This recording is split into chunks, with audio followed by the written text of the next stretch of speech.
Happy holidays!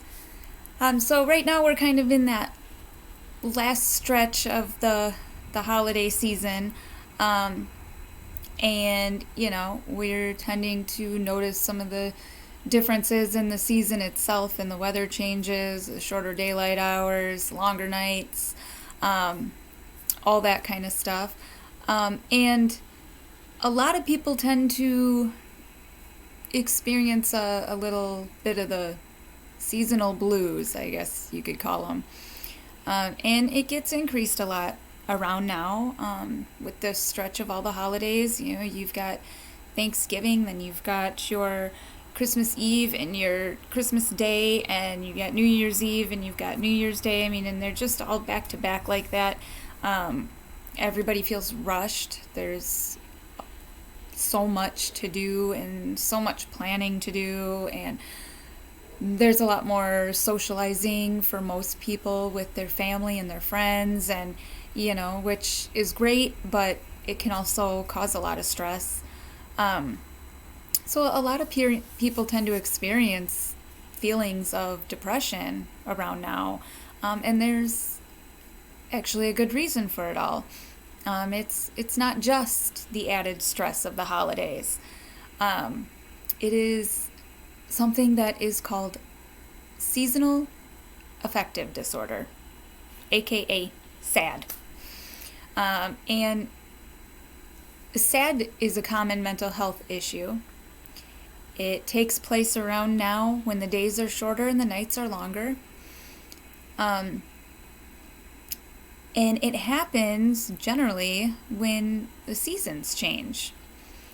In the Diagnostic Medical Manual, this disorder is identified as a major depressive disorder with seasonal patterns. And it's the result of a chemical imbalance that happens naturally due to the shorter daylight hours. Many parts of the world see significantly less daylight for 40% of the year or more. And that means that a lot of people can experience severe mental and emotional difficulty during the winter months. So, I just kind of wanted to pop on here and go over some of that and go over some of the things that you can naturally do if you find that you're affected by this. So some of the symptoms can include an increase in purposeless physical activity. So an example would be having the inability to actually sit still, pacing around a lot, hand wringing, just a lot of anxiety-induced behaviors, a loss of interest or pleasure in activities that you once enjoyed, changes in your appetite. Usually, that means eating more and craving carbohydrates. Um, Changes in your sleep. Normally, it means sleeping too much. A loss of energy or increased fatigue despite your increased sleep. Feeling numb, sad, or having a depressed mood. Feeling worthless or guilty. And even some cognitive issues, such as difficulty with concentration, or difficulty with making decisions. And finally, one of the big ones, thoughts of death or even suicide. So, does any of this kind of sound familiar to you? Are you someone that maybe experiences seasonal affective disorder, aka SAD? If you are, then don't worry. It's extremely common, and it's absolutely treatable naturally. You don't have to run to your doctor and pick up a prescription for antidepressants, although that is your choice should you feel the need to do that.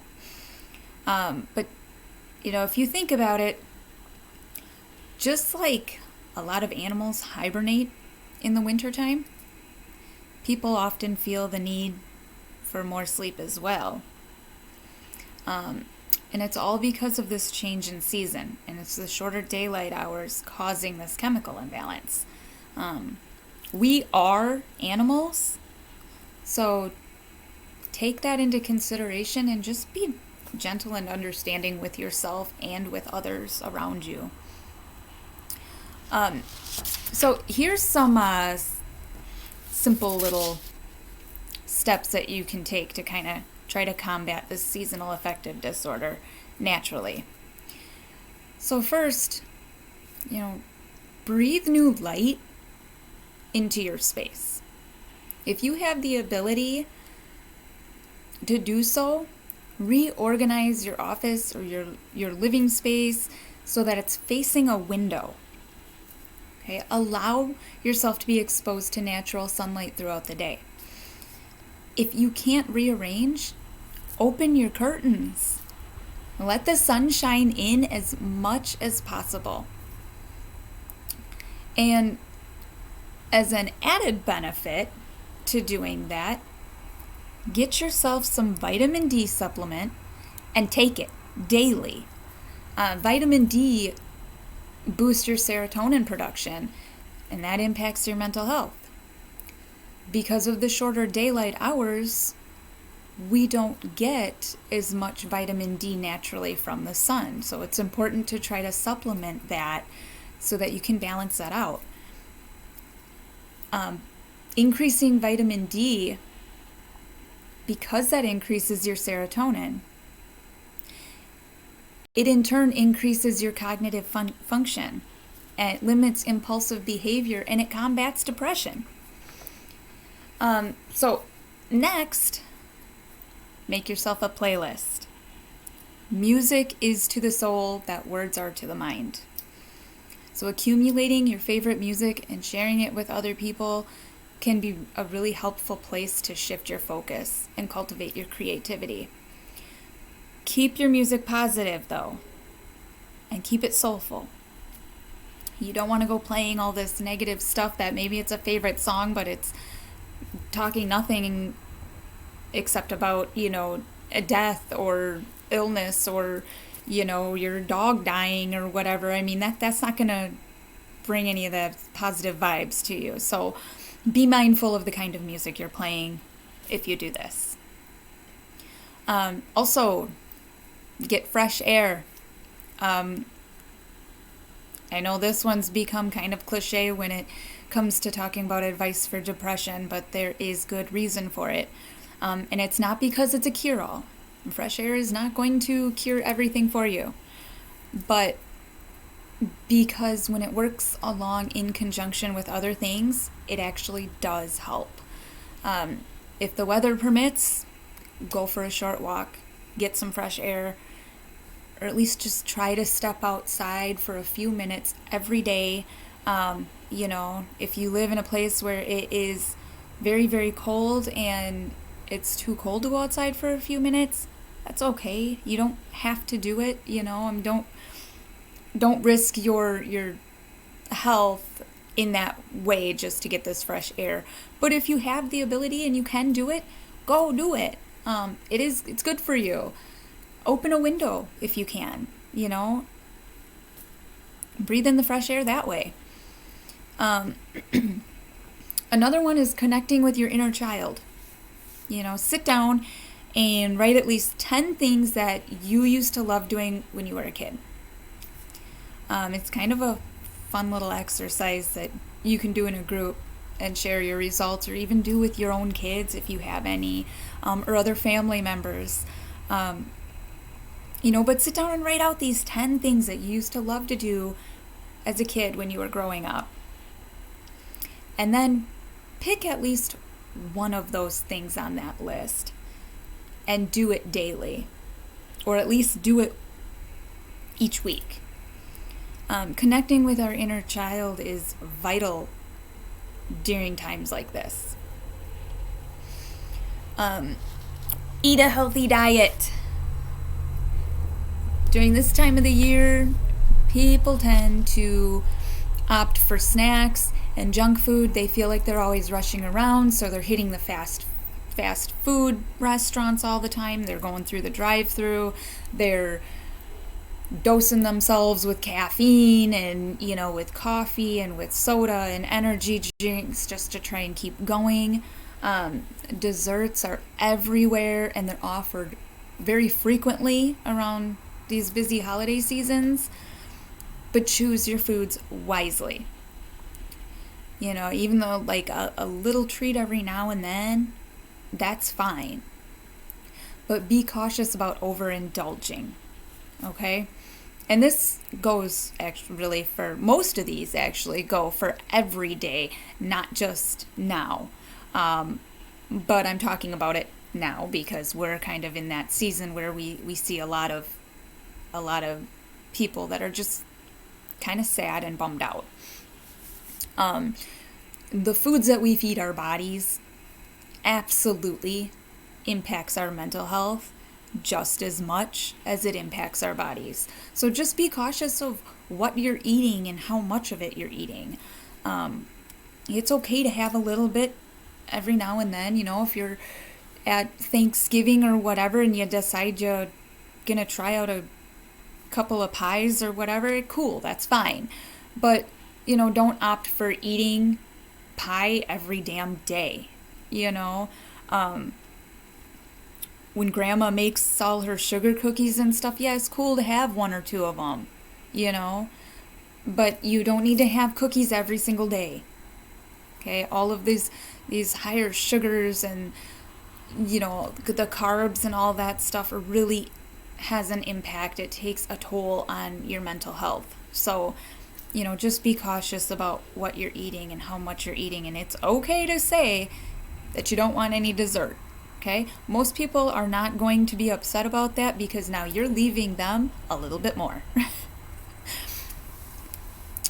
So with it being dark so early, it can be really tempting to sleep too much.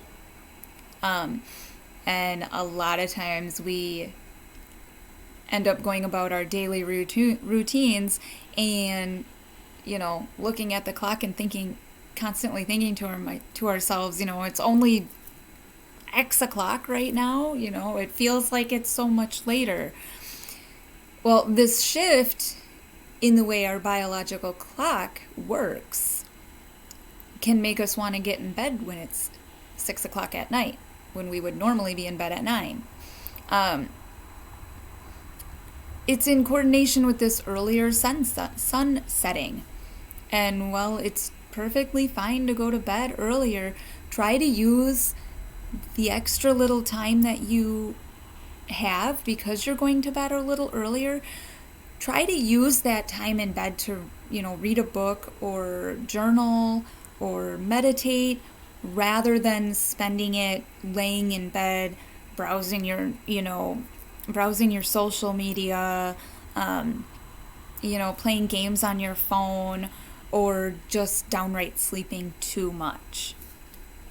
Try to keep, even though you want to sleep more, and you feel more tired because that sun has gone down, try to keep your sleep and your wake pattern somewhat the same. Okay? Find something else that you can do to relax, but without actually going to sleep quite so early. Another option that you can do to help kind of combat all of this would be to involve yourself in a local community. Maybe finding a place where you can donate your time to help other people around you. Doing this sort of thing also boosts your serotonin level, and that increases those feelings of happiness. And finally, talking about how you're feeling with other people. People that you can trust, that can dramatically improve your mood and help you weather out that winter. You can kind of team up and work with other people to combat all of this, because chances are they're probably feeling a little bit of it too. So while the seasonal affective disorder is an issue that many people experience every year. It's important to note that the effects of it are a little bit worse this winter in particular. We've spent so much time indoors and in isolation from family and friends in these last couple of years that our connection to other people is more important now than ever. Um, so I do have a feeling that you know this winter is going to be pretty emotionally rough for a lot of people. I've seen people in the last couple of years who really have not been able to handle all of this isolation and this limit of connection with other people. They're so used to being around people all the time, and having to spend so much time by themselves has been pretty hard on them. And when you throw on top of that your seasonal affective disorder, on top of those feelings they already have, it really might have an outcome of some pretty intense emotional issues going on. You know, so try to stay kind. Try to keep that in mind with people too. There's a lot of people that are not handling the isolation and that very well. Um, and there's some people that are thriving off of it. You know, I personally, everything going on out there in the world has really not affected me much at all. I've lost a few people, to this pandemic and to treatment from the pandemic.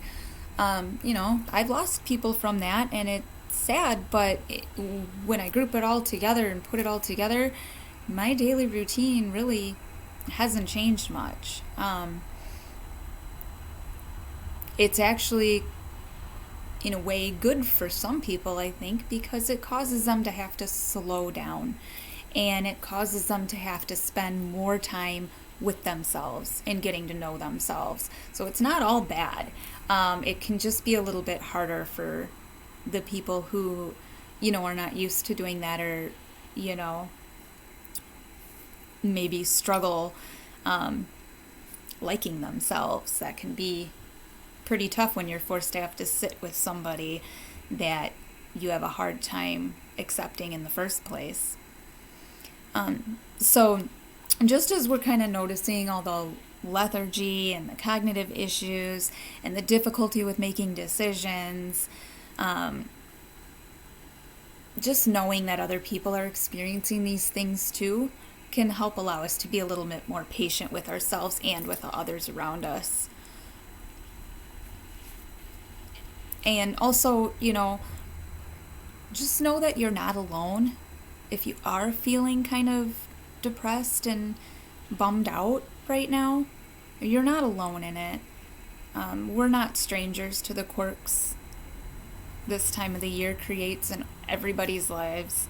We're not strangers to the frantic feeling of, missing all of these deadlines and not feeling entirely like ourselves, or feeling unprepared for what's coming next.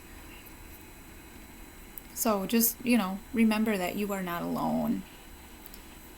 And also, remember that it's okay to cancel plans. It's okay to move a little less and sleep just a little bit more.